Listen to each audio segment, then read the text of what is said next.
क्या क्या आपने फेस किया, कैसे आपने इंटरव्यूज दिए and then you also did your PhD MPhil, उसके बारे में थोड़ा सा बताएं। जब हम एक रिसर्च टॉपिक चूज़ करते हैं तो बेसिकली उस रिसर्च टॉपिक को आपको सिर्फ चूज़ नहीं करना होता, उसको अगर आप पीएचडी में एनरोल करते हैं तो उसके साथ जीना होता है। तो अगर आप अपने सब्जेक्ट को यहाँ पे जब यूजीसी नेट जेआरएफ की तैयारी करते समय समझ रहे हैं तो इट मीन्स कि आपकी कॉन्सेप्चुअल अंडरस्टैंडिंग डेवलप हो रही है for the things which you are going to pursue ahead in your careers. मैं उसको समझता था क्योंकि समझ के क्या होता है कि आप ऑब्जेक्टिव टाइप्स को ब्रेक करते हैं। After completing PhD and you are now working as assistant professor, तो इसके बारे में थोड़ा सा बताइए, ये एक्सपीरियंस कैसा है? पोर्टल का नाम बता सकता हूँ, यूजीसी चैन पोर्टल, ठीक है, जो कि यूजीसी की तरफ से आया है, जहाँ पे सारी गवर्नमेंट यूनिवर्सिटीज़ की वैकेंसी आती हैं। तो जो लोग नेट क्वालिफाई कर चुके हैं और अप्लाई कर रहे हैं उनको वो यूजीसी चैन पोर्टल ज़रूर देखना चाहिए। आपके लो डेज रहे होंगे, हम सबके रहते हैं, मेरे भी रहे, तो आप खुद को मोटिवेटेड कैसे रखते थे? Hello everyone, welcome to PW UGC net.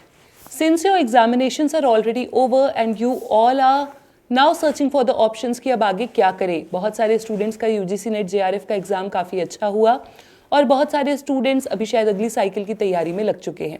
But at this time those of you who want to prepare for many of the things ahead in your career are searching for the options कि आखिर कैसे PhD interview की तैयारी करें, आखिर कैसे हम अपने रिसर्च प्रपोजल्स को तैयार करें। So here today PW UGC Net has brought a very special, very renowned guest for all of you in this podcast session. आज हमारे साथ हैं doctor Rahul Kapoor. Dr. Rahul Kapoor is an assistant professor. He is working right now with Gautam Buddha University in Department of Social Work. Along with that, उन्होंने अपनी masters जो है वो social work में किया है from Delhi university and he was a gold medalist there. Not only this, उन्होंने अपना एमफिल, अपनी पीएचडी कंप्लीट की है जामिया मिलिया से। तो डॉक्टर राहुल कपूर आपको बताने वाले हैं about all the things which are actually a big question in front of all of you right now these days. Welcome sir to this podcast live. Thank you so much sir. आज हमारे students आपसे बहुत कुछ जानना चाहते हैं। सबसे पहले तो मैं आपसे आपका ब्रीफ इंट्रोडक्शन जो मैंने दिया, उसके अलावा आपने बहुत सारी किताबें लिखी, बहुत सारे पब्लिकेशंस में के साथ काम किया, उस एक्सपीरियंस के बारे में थोड़ा सा जानना चाहूँगी। देखिए, जब मैं अपना एमफिल कर रहा था, बिकॉज जब हम अपनी पूरी पढ़ाई सोशल वर्क के डोमेन में करते हैं तो हम इस तरीके की फील्ड्स में जाना चाहते हैं जहाँ पे हम लोगों की मदद कर पाएँ, जो कि मार्जिनलाइज फील्ड्स हैं, जो कि आप ये समझ लीजिए जो समाज में सबसे आखिरी तबके में लोग खड़े हैं, जैसे, और जिनके साथ जनरेशनल आप मान लीजिए डिस्क्रिमिनेशन हुई है। जैसे अगर हम बात करें विमेन एम्पावरमेंट की तो हम उसके ऊपर कितनी सारी बात कर सकते हैं। एक ज़माना वो भी था जब देश में सती सिस्टम लागू था, तब वुमेन एम्पावरमेंट ये देखा जाता था कि सती सिस्टम को अबॉलिश करा दिया जाए। आज अगर हम वुमेन एम्पावरमेंट की बात करेंगे तो क्या है कि औरतों को समानता मिल पाए, औरतों को इक्वल अपॉर्चुनिटीज़, इक्वल प्रिविलेजेस मिल पाए, equal education opportunities, equal work opportunities. तो मेरी एक किताब जो है उसका तो टाइटल है women in work, the sky is full of sexism. वह विमेन एयर होस्टेसेस पे है बेसिकली। तो एयर होस्टेस का प्रोफेशन जैसे हम लोग देखते हैं हमें लगता है कितना ग्लैमरस है, but as a social worker उस प्रोफेशन में किस किस तरीके की प्रॉब्लम्स फेस करती हैं एयर होस्टेस, किस किस तरीके की प्रॉब्लम्स उनको फेस होती है, सेक्सुअल ऑब्जेक्टिफिकेशन की, सेक्सुअल हैरेसमेंट की, या आप ये मान लीजिए कितनी सारी फिजिकल और मेंटल हेल्थ वेलनरेबिलिटीज उस प्रोफेशन में होती है, उसी पे ये मेरी किताब है। इसलिए उसका टाइटल है women in work, the sky is full of sexism. कि आसमान में भी जब एक एयरप्लेन चलता है और उसमें औरतें काम करती है तो किस किस तरीके की प्रॉब्लम्स उनको फेस करनी पड़ती है। इसके अलावा मैंने एल्डरली प्रिजनर्स पे भी बहुत काम करा है। तिहाड़ जेल जो एशिया की सबसे लार्जेस्ट प्रिजन है, उसमें मैंने फील्ड वर्क करा है 2 साल। तो एल्डरली प्रिजनर्स के ऊपर, वुमेन प्रिजनर्स के ऊपर बहुत सा काम है मेरा। ओके सर, सुन के बहुत अच्छा लगा। मैनी टाइम्स वी सी कि स्टूडेंट्स या हम जैसे लोग या कोई भी किसी करियर को परस्यू करता है बट उस करियर के लिए फील कर पाए, ये बहुत ही कम हमने देखा है। So I really felt very good when you were saying and you were expressing your feelings की मार्जिनलाइज सेक्शंस का pain you were there feeling on the field. Also I teach political science, so उसमें भी feminism के बारे में हम थोड़ा बहुत पढ़ाते हैं बच्चों को। तो जैसे आपने कहा कि विमेन के क्वेश्चंस कुछ समय पे कुछ और थे और अभी के कुछ और हैं, विमेन मूवमेंट के अलग अलग स्टेजेस रही, जो कि बिल्कुल सही आपने पॉइंट किया।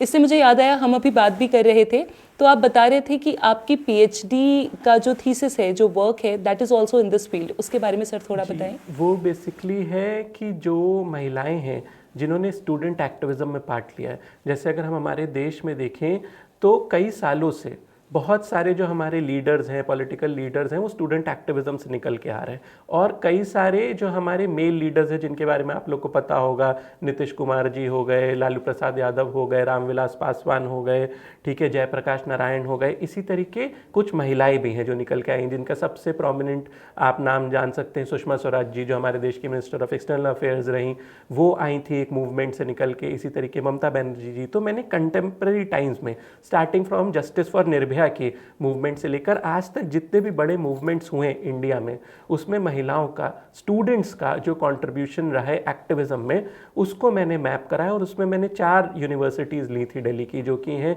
JNU, जामिया, DU और अंबेडकर यूनिवर्सिटी। तो बेसिकली उसका टाइटल था participation of women in student activism, और बाद में जाके वो एक किताब के फॉर्म में भी पब्लिश हुई जिसका टाइटल है student activist in contemporary India, feminist and ferocious. तो वो भी पब्लिश हो चुकी है। Okay okay. आपने काफ़ी लेटेस्ट स्टडी करी 2013 से लेकर के अभी तक। सो कंटेम्प्रेरी टाइम्स की स्टडी है, and I am very sure कि आपकी स्टडी बहुत ज़्यादा उस किताब में हमें पढ़ने को मौका मिलेगा उसके बारे में। सर, जैसे आपने अपना PhD का टॉपिक कैसे चूज़ किया, क्योंकि अभी हमारे जो बच्चे हैं वो UGC नेट JRF दे करके बैठे हैं और रिसर्च प्रपोजल की तरफ आगे बढ़ना चाहते हैं, तो क्या सोच के वो रिसर्च प्रपोजल की तैयारी करें, या फिर PhD की थीसिस का टॉपिक, रिसर्च प्रपोजल का टॉपिक, उसके बारे में सर थोड़ा एलैबोरेट कीजिए। तो जो भी स्टूडेंट्स मुझे अभी सुन रहे हैं उनको मैं सबसे पहले तो ये बोलना चाहूँगा कि जब हम एक रिसर्च टॉपिक चूज़ करते हैं तो बेसिकली उस रिसर्च टॉपिक को आपको सिर्फ चूज़ नहीं करना होता, उसको अगर आप PhD में एनरोल करते हैं तो उसके साथ जीना होता है 4 से 5 साल। तो जिस तरीके से आप अपनी लाइफ में भी अपने दोस्त चुनते हैं ना, उन्हीं दोस्तों को चुनते हैं जिनके साथ आप अच्छा फील करते हैं, क्योंकि उन्हीं के साथ आप जी पाते हैं, ठीक है। इसी तरीके रिसर्च टॉपिक भी चूज़ करना होता है। मतलब रिसर्च टॉपिक ऐसे नहीं चूज़ करा जाता कि किसी ने बोल दिया कि कंटेम्प्रेरी रेलिवेंट थीम्स ये है, आप वो चुन लें।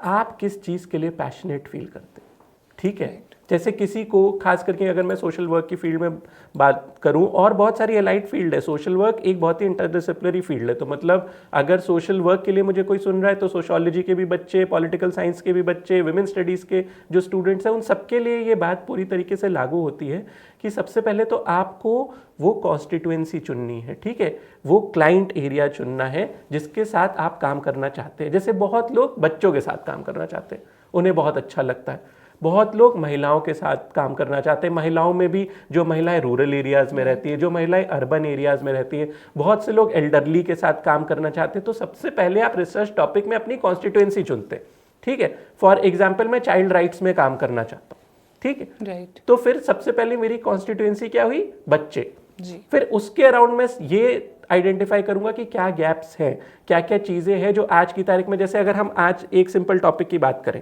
मैं बच्चों के साथ काम करना चाहता हूँ, ठीक है, मैं एक कंटेम्प्रेरी जनरेशन से क्या एक एजुकेटर हूँ, ठीक है, मेरे स्टूडेंट्स जो हैं वो नई जनरेशन के हैं, उन सब पे सबसे ज़्यादा प्रभाव किसका है, सोशल मीडिया पे।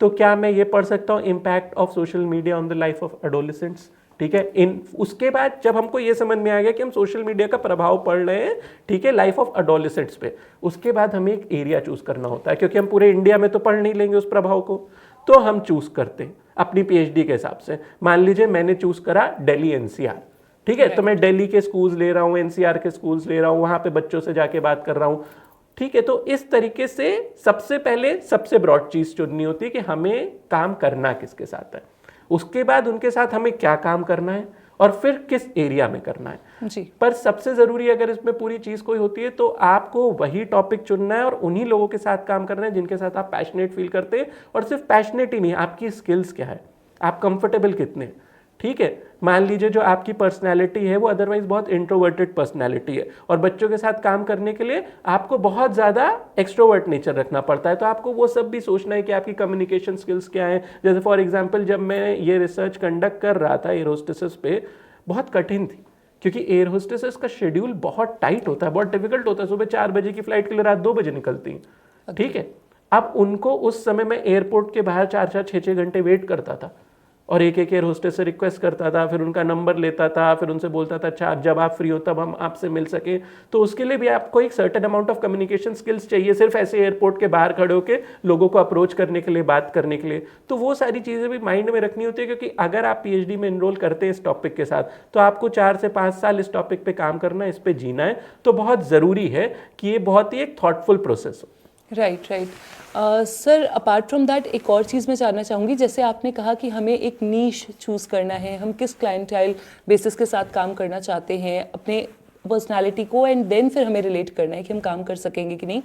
सर इसमें टाइम पीरियड का कितना रोल है? जैसे आपने 2013 से लेकर के अभी तक की कंटेम्प्रेरी जो भी डेवलपमेंट्स हुए हैं या जो हमारे सामने स्टूडेंट लीडर्स आए, विमेन स्टूडेंट लीडर्स, उनके बारे में अध्ययन किया, तो बच्चे अक्सर पूछ लेते हैं कि मैम, जैसे पॉलिटिकल साइंस के बच्चों की क्वेरी आती है मेरे पास, कहते हैं कि मैम हम पंचायती राज में पढ़ना चाहते हैं विमेन का role.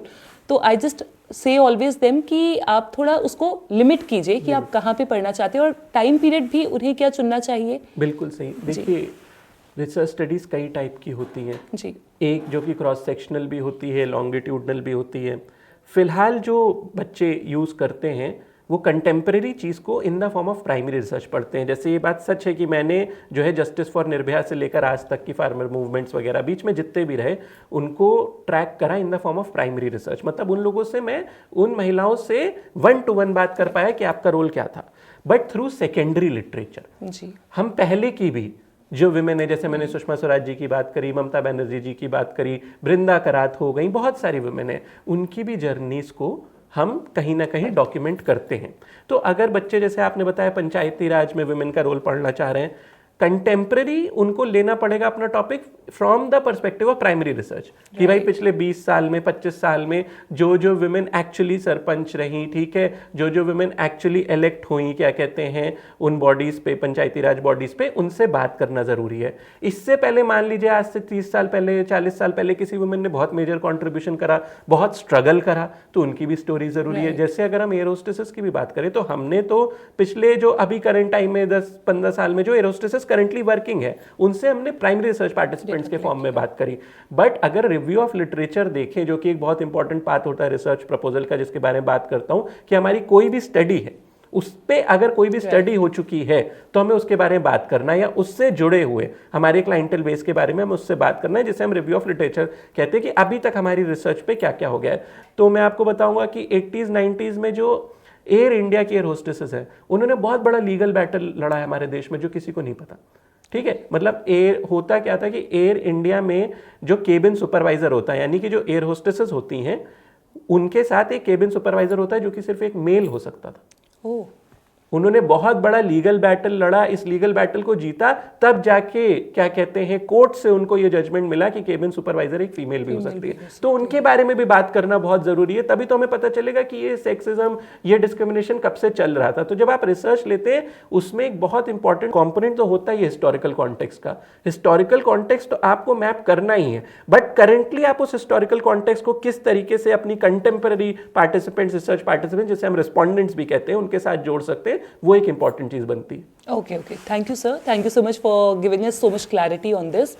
Apart from that sir, आपने यूजीसी नेट एग्जाम जब क्लियर किया तब से लेकर के अभी आप असिस्टेंट प्रोफेसर की जर्नी में है, यू आर टीचिंग, तो ये जर्नी के बारे में बताइए, कितना डिफिकल्ट होता है या क्या क्या आपने फेस किया, कैसे आपने इंटरव्यूज़ दिए, and then you also did your PhD MPhil, उसके बारे में थोड़ा सा बताएं कि ये जर्नी कैसी रही यूजीसी नेट से लेकर के अभी तक की जॉब। देखिए, जर्नी तो काफ़ी डिफिकल्ट और ऑब्स्टिकल्स के थ्रू होती है। इनफैक्ट इस समय करेंटली एक गुड यूनिवर्सिटी में, गुड सेंट्रल स्टेट यूनिवर्सिटी में PhD में ही एनरोल करना बहुत मुश्किल है।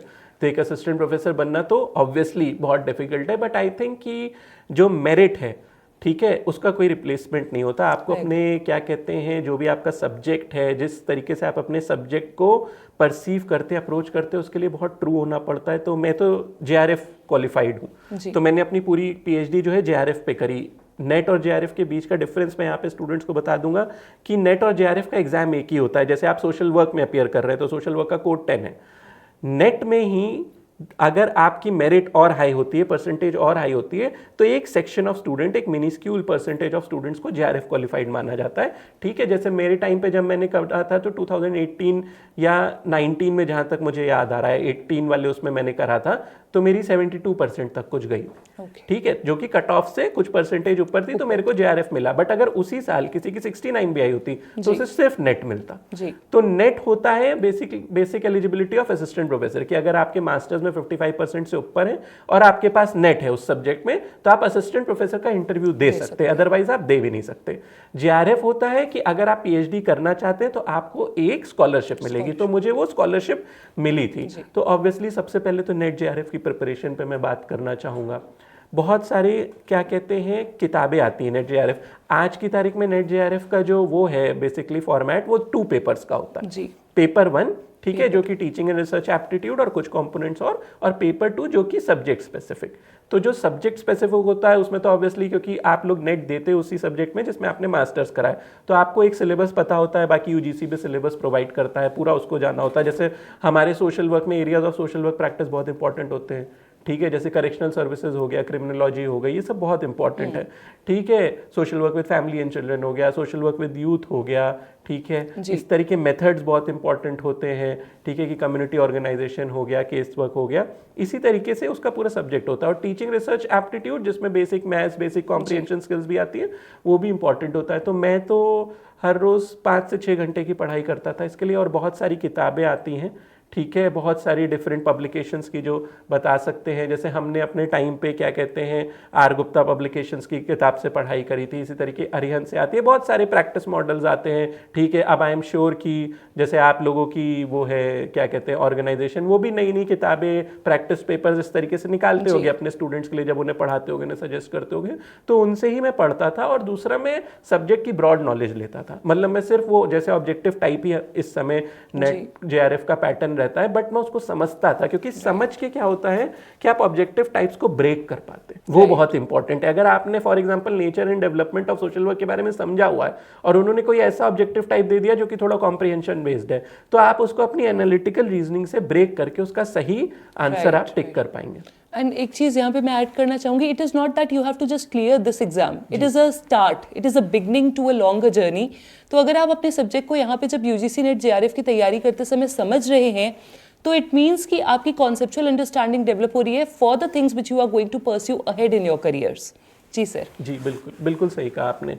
तो ये सिर्फ एक बिगिनिंग है। अब इसके बाद वो दूसरा स्टेज आता है जिस पे हम लोग ने डिस्कस करा कि अब आप PhD के लिए अप्लाई करेंगे, ठीक है। PhD के लिए भी आप डायरेक्ट यूनिवर्सिटीज़ में अप्लाई कर सकते हैं। कुछ टाइम से CUET भी अपना प्रोसेस ला रहा है, आगे जाके उसमें शायद और चेंजेस हो सकते हैं, लेकिन एक चीज़ कॉमन रहती है, ये सारी यूनिवर्सिटीज़ आपसे एक्सपेक्ट करती हैं कि आप एक रिसर्च प्रपोजल लेके और उस रिसर्च प्रपोजल में सबसे इंपॉर्टेंट आपका टाइटल होता है, ठीक है। अगर 2 चीज़ें जो इस तरीके के इंटरव्यू में आपसे पूछी जाती हैं, एक कि आपने टाइटल क्यों चुना, क्या इसके साथ आपका कोई एक्सपीरियंस है, आप कितनी पैशनेटली इस चीज़ को फील करते हैं। जैसे बहुत सारे हमारे पास स्टूडेंट्स आते हैं कई बार जो कि मान लीजिए किसी फॉर्म ऑफ वायलेंस पे काम करना चाहते हैं, ठीक है, डोमेस्टिक वायलेंस पे या वायलेंस अगेंस्ट वुमेन पे, उनके एक्सपीरियंसेस रहे या उनके क्लोज वन के एक्सपीरियंसेस रहे, तो उनको एक तरीके की सेल्फ पोजिशनिंग देता है कि नहीं मुझे इस फील्ड में कुछ बदलाव लाना है या ये एस्पेक्ट्स दुनिया के सामने रखने, वो चीज़ उनको मोटिवेट करती है। उसके अलावा रिसर्च मेथोडोलॉजी बहुत इंपॉर्टेंट पॉइंट होता है। जब हम रिसर्च करते हैं, बेसिकली PhD क्या है, एक रिसर्च है। रिसर्च क्या है, quest of knowledge in a methodological way, ठीक है, कि एक हमारे पास वे है, ठीक है, रिसर्च करने का। और रिसर्च मेथोडोलॉजी वही एक पूरा ब्लूप्रिंट होता है कि आप किस तरीके से अपनी रिसर्च करेंगे, किस तरीके से आप डेटा कलेक्ट करेंगे, किस तरीके से आप डेटा एनालाइज करेंगे, क्यों आप कोई पर्टिकुलर एरिया चुन रहे हैं। जैसे फॉर एग्जांपल मैं ही बताता हूँ, मैंने क्यों दिल्ली NCR चुना, ठीक है, क्योंकि हमारा ये जो एयरपोर्ट है इंदिरा गांधी इंटरनेशनल एयरपोर्ट, ये इंडिया का in the form of traffics, ठीक है, कि कितना उस पर फ्लाइट्स आती हैं, कितनी जाती हैं, कितना लोड रहता है पैसेंजर का, वन ऑफ द बिगेस्ट, ठीक है। तो सबसे ज्यादा पूल ऑफ जो प्राइमरी रिसर्च पार्टिसिपेंट्स है, जो कि रिस्पोंडेंट्स है, मुझे कहाँ मिल सकते हैं, ठीक है। इंटरनेशनल फ्लाइट्स वहाँ से लेती है, डोमेस्टिक फ्लाइट्स वहाँ से लेती हैं, हर टाइप का पैसेंजर आता है, हर टाइप का पैसेंजर एक तरीके का बिहेवियर करता है एयर होस्टेस के साथ, तो उसके लिए वो एरिया बहुत इंपॉर्टेंट था। तो हर चीज़ के पीछे आपके पास एक रीजनिंग होनी चाहिए, वही रिसर्च मेथोडोलॉजी का पार्ट्स बनता है। आपके पास कुछ ऑब्जेक्टिव्स होने चाहिए, जैसे मैं फिजिकल और मेंटल हेल्थ वल्नरेबिलिटीज पढ़ना चाहता था, अंडरस्टैंड करना चाहता था, तो वो एक ऑब्जेक्टिव था मेरा, to understand the physical physical and mental health vulnerabilities of air hostesses in India, ठीक है, या फिर मान लीजिए कि मैं वुमेन एक्टिविस्ट के चैलेंजेस और प्रॉब्लम्स जो उनको आते हैं, लीगल चैलेंजेस जो आते हैं उनको, ठीक है, एकेडमिक्स को बैलेंस करने में जो उनको चैलेंजेस आते हैं वो पढ़ना चाहता था। तो रिसर्च ऑब्जेक्टिव जो कि अगेन रिसर्च मेथोडोलॉजी का पार्ट बनता है वो इंपॉर्टेंट बनता है। तो एक अच्छा टाइटल और रिसर्च मेथोडोलॉजी ये आपकी स्ट्रांग होनी चाहिए before appearing for an PhD interview. Okay okay, thank you so much sir. PhD interview में अपीयर करने से पहले आप अपने जो थीसिस के प्रपोजल के टाइटल पे काम करेंगे, उसके बारे में सर ने आपको डायरेक्ट किया है। Apart from that sir, interview में कैसे क्वेश्चंस फेस करते हैं बच्चे मेनली, उसके बारे में भी आपने बताया। Then how about after completing PhD and you are now working as assistant professor, तो इसके बारे में थोड़ा सा बताइए, ये एक्सपीरियंस कैसा है?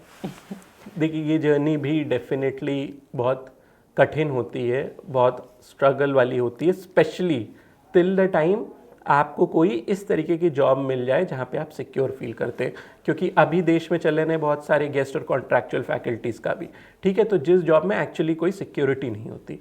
But however with the coming up of private institutions एक अच्छी सैलरी मिल जाती है अगर आपका मेरिट अच्छा हो, ठीक है, तो आपको एक अच्छी स्टार्टिंग सैलरी मिल जाती है 50,000 60,000 की, and then from there on it is your contribution to your university, your contribution to your department, even in case of government universities your contribution to your university, to your department and to your students is very important. Because उसके बाद क्या होता है कि जिन बच्चों को आपने पढ़ाया, और हम भी अपने टीचर्स को ऐसे याद रखते हैं, जिन टीचर्स ने हमको आज तक पढ़ाया, आज तक जब हम उनको मिलते हैं तो हमें लगता है नहीं, इन टीचर्स ने हमारी लाइफ में, ठीक है, एक सिग्निफिकेंट कंट्रीब्यूशन करा। तो हमारे वर्ड ऑफ माउथ के जरिए, ठीक है, वो टीचर कैसे पढ़ाते हैं या उनका फील्ड में कंट्रीब्यूशन क्या है, उनकी प्रोफाइल जाती है। सेम चीज़ हम पे लागू होती है कि हम अपने बच्चों के लिए कितनी बेहतरी से उनको पढ़ा सकते हैं, उनको अपॉर्चुनिटीज़ दे सकते हैं फील्ड में, ये चीज़ हमारे लिए जाती है। तो फिर सबसे पहले मैं कहूँगा commitment to our students, then commitment to our department and university, ये तीनों ही चीज़ें बहुत इंपॉर्टेंट बनती हैं फिर जब हम इस तरीके की जर्नी लेते हैं। एंड ऑब्वियसली फ्रॉम, मैं आपको एक पोर्टल का नाम बता सकता हूँ, यूजीसी चैन पोर्टल है, ठीक है, जो कि यूजीसी की तरफ से आया है, जहाँ पे सारी गवर्नमेंट यूनिवर्सिटीज़ की वैकेंसी आती हैं। तो जो लोग नेट क्वालिफाई कर चुके हैं और अप्लाई कर रहे हैं उनको वो यूजीसी चैन पोर्टल ज़रूर देखना चाहिए, वहाँ पे वैकेंसी आती हैं, ठीक है। इसके बाद अलावा न्यूज़पेपर्स में आती हैं। वैकेंसीज़ को फिल करने का प्रोसेस बहुत बड़ा होता है, हालांकि साल भर लग जाते हैं, but it is a very tedious process, और वो कहीं ना कहीं आपको in the form of your patience भी आपकी बिल्ड करता है, ठीक है, सिस्टम को आपको समझने में मदद करता है। Even the process of filling the application form is very tedious, उसमें आप अपने सारे पब्लिकेशंस लगाते हैं, आज तक आपका जो कंट्रीब्यूशन है, जो एकेडमिक वो है, आपकी क्रेडेंशियल सब लगाते हैं। So it's a very big process, but if you keep on trying and if you are true to your self, true to your students, eventually वो निकलता है, लोग उसको क्रैक करते हैं और वो जाते हैं फील्ड में, पढ़ाते हैं। ये प्रक्रिया काफ़ी लंबी है, वैकेंसी फिल, मतलब वो फॉर्म फिलिंग की, देन आफ्टर दैट अपीयर होने की, वैकेंसीज फिल होने में पूरा साल लग जा रहा है। उससे पहले पीएचडी में खुद ही एम्पल अमाउंट ऑफ टाइम हम देते हैं, यूजीसी नेट जेआरएफ क्लियर करते हैं, तब जाके हमारे नाम के आगे डॉक्टर लगता है, एंड देन फाइनली हम यहाँ तक पहुँचते हैं। सर, इस पूरी जर्नी में कुछ आपके लो डेज रहे होंगे, हम सबके रहते हैं, मेरे भी रहे, तो आप खुद को मोटिवेटेड कैसे रखते थे? नहीं, इसमें तो इनफैक्ट जितने भी पीएचडी स्टूडेंट्स मुझे सुन रहे होंगे, पीएचडी रिसर्च स्कॉलर्स, वो इस बात को 100% एग्री करेंगे कि पीएचडी जर्नी में, ठीक है, एक वो फेज़ ऐसा ज़रूर आता है कि आपको लगता है कि कहाँ फंस गए, हमें इसे छोड़ देना चाहिए। उसका कारण भी मैं बताता हूँ, क्योंकि आपके सारे दोस्त जो है वो अच्छी नौकरियों में जा चुके होंगे, मास्टर्स के बाद अच्छा प्लेसमेंट, उनकी सैलरी बहुत ज़्यादा होगी, ठीक है, आप अभी भी रिसर्च कर रहे होंगे एक मीगर स्टाइपेंड पे, अगर आप जेआरएफ क्वालिफाइड भी हैं तो भी आपकी सैलरीज उनको मैच नहीं कर पाएंगी। तो आपको लगता है कि मैं इतनी मेहनत क्यों कर रहा हूँ, तब आपको अपने उस पहले दिन पे जाना पड़ता है कि आपने क्यों सोचा था इसको करने का। आपने कभी भी पीएचडी इसलिए नहीं सोची थी कि आपको अपने लिए करनी, ठीक है, वो एक जरिया ज़रूर था आपकी भी पर्सनल और क्या कहते हैं एकेडमिक और प्रोफेशनल ग्रोथ का, लेकिन अगर आप एक क्लाइंटल को पढ़ना चाह रहे थे, तो उसका अध्ययन करना चाह रहे थे, तो कहीं ना कहीं उनके कुछ पहलू आप समाज के सामने लाना चाहते थे, तो आपको फिर उन जगहों पे जाके अपने आप को वो करना पड़ता है। और दूसरा, आपको लगातार अपनी स्किल्स भी इन्हांस करनी पड़ती है। जैसे फॉर एग्जाम्पल मेरा मानना है कि पेशेंस एक बहुत बड़ी स्किल्स, ठीक है, पेशेंस रखना, ठीक है, जो आपको पीएचडी में चाहिए होगी। आपको कई बार बहुत सारे सजेशंस दिए जाएंगे, जैसे आपको इनकॉर्पोरेट करा के दिखाना होगा, तब आपका पेशेंस और आपका परसिस्टेंस कि आप लगे हुए हैं, वो चीज़ टेस्ट करी जाती है। तो लो डेज तो 100% पीएचडी में आने और वो लो डेज इतने आने की स्टूडेंट का, स्कॉलर का मन करता है कि हम पीएचडी छोड़ दें, लेकिन अगर वो अपने इनिशियल, और ड्रॉप आउट्स भी होते हैं, ऐसी बात नहीं, ठीक है, बट उस टाइम आप डिसाइड करते हैं कि आपका लाइफ गोल अब क्या है based on your personal and professional goals, और फिर आप डिसीजन लेते हैं और बहुत लोग अच्छे से कंप्लीट करके उसको आगे बढ़ते हैं। करते हैं, definitely we have you in the house today. यहाँ पे मैं एक चीज़ सर ने जो हमें बताया उसमें ऐड करना चाहूँगी कि यहाँ पे आप अपने research topic along with that आपका जो सब्जेक्ट है उसको ओन करिए। जैसे यूजीसी नेट जेआरएफ के हमारे एस्पिरेंट्स हैं जो देखते हैं, जो हमारे स्टूडेंट्स हैं जो अभी आपको देख रहे होंगे, वो कहते हैं कि मैम कोई out of the syllabus question आ गया, या हम छोटी छोटी बातों में अभी लगे रहते हैं कि मैम ये जो हमने पढ़ा था उसके अलावा क्वेश्चन आ गया, इसको कैसे टैकल करें। सो आई ऑलवेज सजेस्ट देम कि ठीक है ये कॉम्पिटिटिव एग्जाम है तो 70 to 75% आपका कट ऑफ जाएगा, आपको कुछ नए क्वेश्चंस देखने को मिलेंगे, but if you own your subject, you have interest in your subject and you should definitely have interest in your subject, तभी आप इतनी लंबी जर्नी अपने सब्जेक्ट के साथ मोटिवेशन के साथ पूरी कंप्लीट कर पाएंगे। सर एक और सवाल मैं आपसे जानना चाहूँगी कि आप यूजीसी नेट एग्ज़ाम के पैटर्न को एनालाइज कर रहे होंगे पिछले कुछ सालों से, तो सर आपके हिसाब से ये पैटर्न कितना चेंज हुआ है पिछले कुछ सालों में, 5 सालों की अगर हम बात करें? देखिए पैटर्न तो काफ़ी चेंज हुआ है। एक तो अगर आपको याद हो कि एग्ज़ाम सबसे पहली बात तो डिजिटलाइज हो गया जी, ठीक है। एक टाइम पे हम लोगों को सेंटर्स अलॉट होते थे, हम जाके हमें एक फिजिकल शीट मिलती थी क्वेश्चन पेपर, उसमें हम टिक करते थे। क्वेश्चन पेपर भी एक टाइम पे 3 होते थे। और सर अभी इस बार एनटीए ने प्रयास भी किया था वापस से उसमें जाने का, जून वाले एग्जाम में वापस से पेन पेपर मोड में एग्जाम हुआ था, बट फिर वो एग्जाम पेपर आउट हो गया था, पेपर कैंसिल हो गया अब था। बेसिकली क्या है कि अब ऑनलाइन होता है सब कुछ, ठीक है। अब पेपर भी 2 हैं, ठीक है, पहले 3 होते थे, तो इसमें बस एक पेपर होता है जो मैंने आपको बताया टीचिंग रिसर्च एप्टीट्यूड का, दूसरा पेपर होता है subject specific knowledge.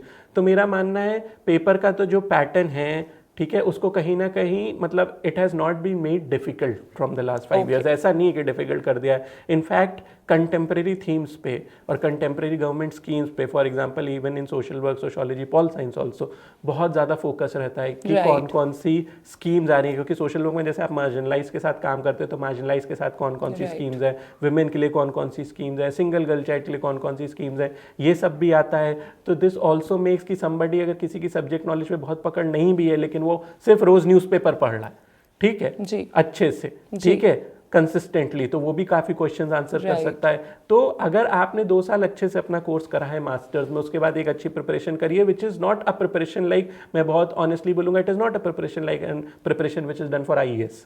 That is a much more rigorous and difficult. Right, and it is like more long. वहाँ पे आप प्रीलिम्स दोगे, मेंस दोगे, यहाँ पे 6 महीने बाद आपका एग्जाम है, तो 6 महीने ही आपको डेडिकेशन के साथ 6 महीने आपको डेडिकेशन के साथ करना है। तो वो 2 पेपर्स आई थिंक अगर आपने उतनी डेडिकेशन दिखा दी for the period of that 6 months and आप क्या कहते हैं कंसिडरेबली अच्छे से कर रहे थे अपना मास्टर्स का कोर्स, कुछ आपकी अच्छी पकड़ है अपने सब्जेक्ट पे, तो डेफिनेटली आप वो एग्जाम क्रैक करो। जी जी। सर आप कह रहे थे कि पेपर जो है वो करंट ओरिएंटेड हो गया है, करंट अफेयर्स जैसे न्यूज़पेपर पढ़ने पे, तो स्टूडेंट्स यहाँ पे हम तो कहते ही हैं, सर ने भी आपके लिए ये अप्रूव कर दिया है कि newspaper reading is must, specially उन स्टूडेंट्स के लिए जो कि करंट अफेयर्स रिलेटेड सब्जेक्ट्स के साथ डील कर रहे हैं, जैसे सोशल वर्क, जैसे political science, along with that you have many other subjects जहाँ पे आपको करंट अफेयर्स प्लस पेपर 1 के लिए, सारे स्टूडेंट्स को पेपर 1 के लिए, एनवायरमेंट वाली यूनिट के लिए थोड़ा आसपास की चीज़ों से आपको अवेयर रहना है। सर इस बार पॉलिटिकल साइंस के पेपर में एक सवाल था, बच्चों को मैं कई बार बता चुकी हूँ, आपको भी याद होगा कि हम प्रधानमंत्री जी के मीम्स देख रहे थे इटली की पीएम के साथ। जी जी। बच्चों से इस बार पूछा गया कि इटली की पीएम कौन सी पॉलिटिकल पार्टी की है। बच्चे कह रहे हैं कि मैम कितना डिफिकल्ट सवाल है। ये डिफिकल्ट नहीं है, it is just how much aware you are about the things happening all around you. So ठीक है, thank you so much sir for telling us about UGC NET के पेपर का जो आपका ऑब्जर्वेशन था उसके बारे में। आप हमारे स्टूडेंट्स को क्या कहना चाहेंगे, एक लास्ट मैसेज आपकी तरफ से for the aspirants who are going to take this journey ahead, जो यूजीसी नेट दे चुके हैं या फिर देने वाले हैं? मेरा मानना है कि देखिए मास्टर्स करने के बाद यूजीसी नेट एक ऐसी चीज़ है जो बहुत सारे स्टूडेंट्स को देनी चाहिए, बिकॉज आपकी खुद भी एक स्किल टेस्ट होती है कि आपने 2 साल में कितनी अच्छी पढ़ाई करी। आपने अपनी यूनिवर्सिटी में तो जो मार्क्स लाए, बट एक नेशनल लेवल पे एग्जाम्स में आप कहाँ स्टैंड करते हैं। बट उसके बाद की जर्नी के लिए मैं बोलूँगा कि बहुत कॉशियसली चुने कि आपको क्या रिसर्च में जाना है या आपको टीचिंग में जाना है या उसी फील्ड में आपको कुछ अच्छा करना है। जैसे मैं आपको एक और बात बता दूँ, इंपॉर्टेंट भी है बच्चों के लिए, कि यूजीसी नेट का एग्ज़ाम इसलिए भी यूज़ होता है क्योंकि बहुत सारे PSUs उसके थ्रू हायरिंग करते हैं। राइट। ठीक है, कोल इंडिया लिमिटेड, गेल, ठीक है, and which is a very good career and sir, अब तो बहुत सारे पॉलिटिकल पार्टीज ने भी अपने यहाँ इंटर्न्स रखना शुरू कर दिया। हाँ, जैसे पॉलिटिकल right. साइंस के बच्चों के लिए मैं जी, कह जी। देती हूँ, political parties are searching for the interns who are UGC NET JRF qualified. हाँ, आजकल तो पॉलिटिकल पूरे थिंक टैंक्स बन गए हैं जी, ना, जी, ठीक है, जो एक तरीके से बच्चों को रखते हैं पॉलिटिकल Right. साइंस वाले, ठीक है, उनको ग्राउंड रिसर्च सिखाते हैं Right. In the field of politics and political activism, सब कुछ में। तो उसके बाद बहुत कॉशियसली सोचिए, and then if you decide कि नहीं आपको रिसर्च ही करनी है, पीएचडी करनी है, then go in it with a very good understanding that it is going to be a very long and tedious journey, but with patience you will be able to crack it. Right right.